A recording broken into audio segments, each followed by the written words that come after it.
Professor حلیم صاحب، آپ ایک عرصے تک تحریک پاکستان میں شریک رہے ہیں.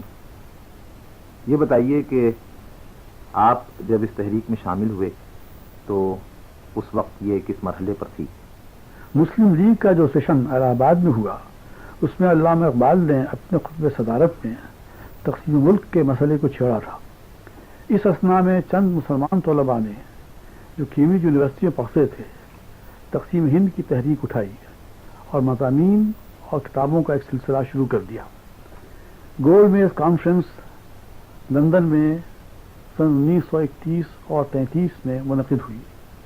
اس کانفرنس کے اراکین بالخصوص مسلم اراکین کی خدمت میں کیمبرج کے طلباء نے اپنے مضامین بھیجے اور اپنے خیالات سے ان کو مطلع کیا.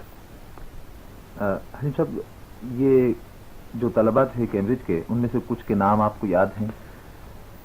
جی ہاں، ان کے لیڈر تھے چودھری رحمت علی مرحوم جی، اور ڈاکٹر محمود احمد جو کراچی یونیورسٹی میں پروفیسر تھے فلسفے کے، جی اور ڈاکٹر افضال قادری جی، جو آج کل ڈین فیکلٹی آف سائنس. سن 1935 اور 1936 میں قائد اعظم نے مسلم لیگ کی اثر نو تشکیل کی. اب تک مسلم لیگ خواص کی جماعت تھی.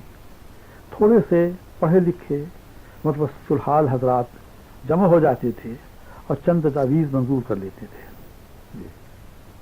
قائد اعظم نے لیگ کو عوام کی جماعت بنا دیا. سالانہ چندہ دعانہ کر دیا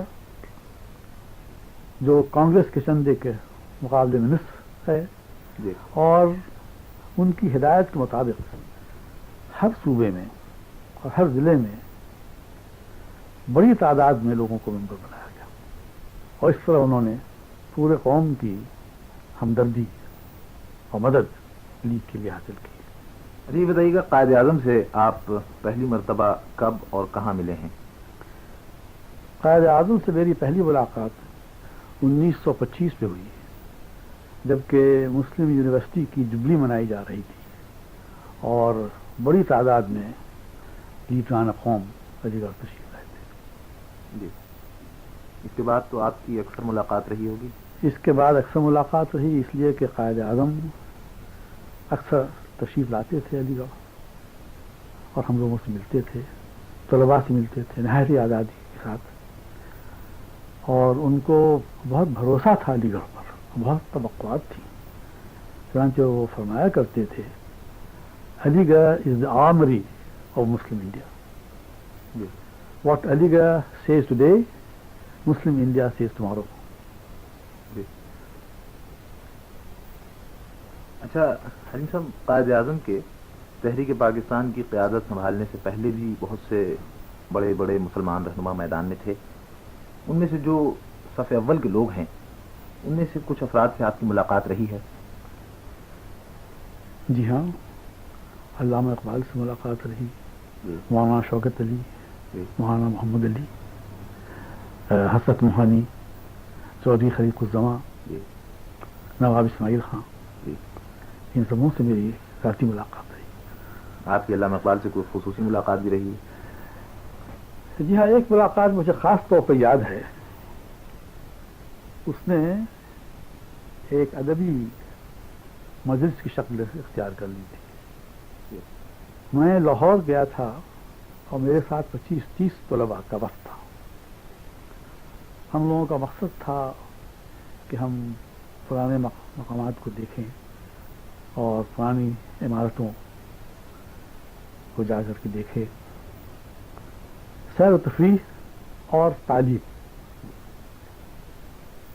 ایک دن طلباء کی فرمائش ہوئی کہ ہمیں علامہ سے ملنا چاہیے. چنانچہ بغیر اطلاع کے اور بغیر اپائنٹمنٹ کے میں 25-30 طلباء کو لے کر ان کی خدمت میں حاضر ہو گیا.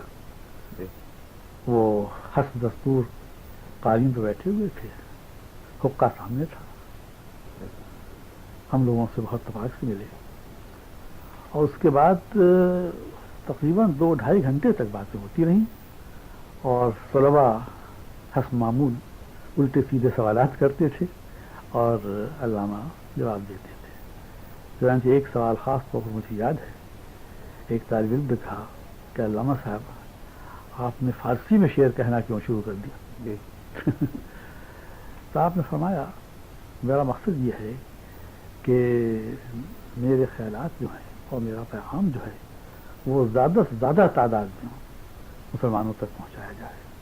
اردو انٹرنیشنل زبان نہیں ہے، فارسی ہے، اس لیے میں نے فارسی میں لکھنا شروع کیا. مولانا محمد علی جوہر کی بھی کبھی کوئی تقریر آپ نے سنی یا ان سے آپ کی کوئی ملاقات رہی؟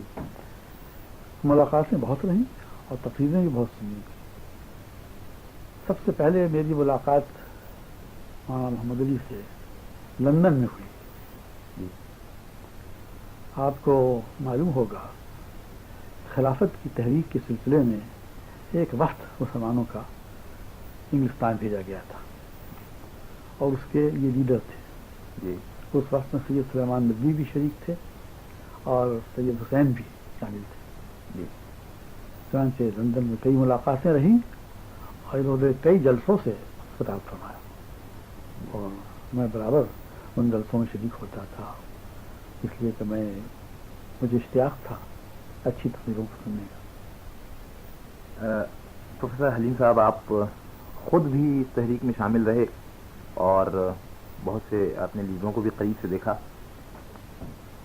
آپ نے نئی نسل کے لوگوں کو اس تحریک کے قریب لانے کے سلسلے میں کیا کیا؟ میری مراد یہ ہے کہ تحریک پاکستان کے جو مقاصد تھے انہیں قوم کی نوجوان نسل تک پہنچانے کے سلسلے میں آپ کیا کر سکے؟ میں علی گڑھ میں پروفیسر تھا جی. اور مسلم اسٹوڈنٹ فیڈریشن یو پی مسلم اسٹوڈنٹ فیڈریشن کا صدر تھا. جی. اور اس حیثیت سے میرا گہرا تعلق تھا طلباء سے.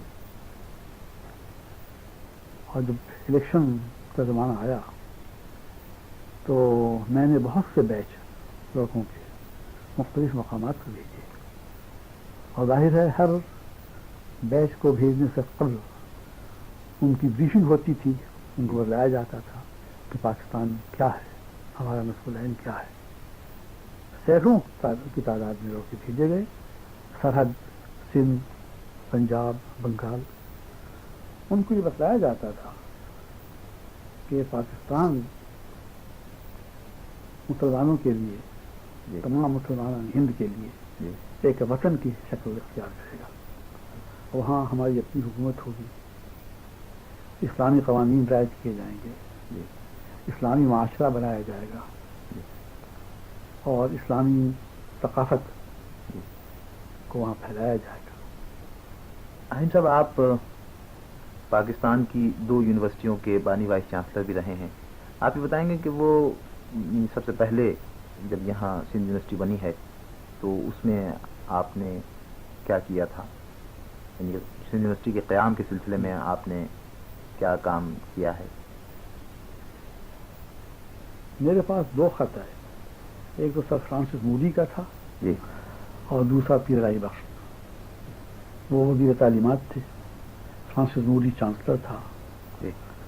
اور دونوں خطوں کا مضمون ایک ہی تھا اور مجھ سے انہوں نے یہ فرمائش کی کہ میں یہاں آؤں اور یونیورسٹی کی تشکیل کروں، اس لیے کہ اس وقت تک صرف بل منظور ہوا تھا، یونیورسٹی قائم نہیں ہوئی تھی. جی. چنانچہ اس کی پوری مشینری میں نے تیار کی اور 1951 تک میں اسی یونیورسٹی کا وائس چانسلر رہا. 1951 میں کراچی یونیورسٹی قائم ہوئی اور میرے سپرد اس کی وائس چانسلر کی ہوئی. اس سے قبل آپ علی گڑھ میں پرو وائس چانسلر تھے؟ علی گڑھ میں تقریباً 10 سال پرو وائس چانسلر رہا. بہتر. تو گویا یہ تقریباً نصف صدی آپ کی تعلیم، تدریس اور نوجوانوں کی تربیت ہی میں گزری ہے. یہاں تقریباً پوری زندگی اسی میں صرف ہوئی. اچھا صاحب، بہت بہت شکریہ آپ کا.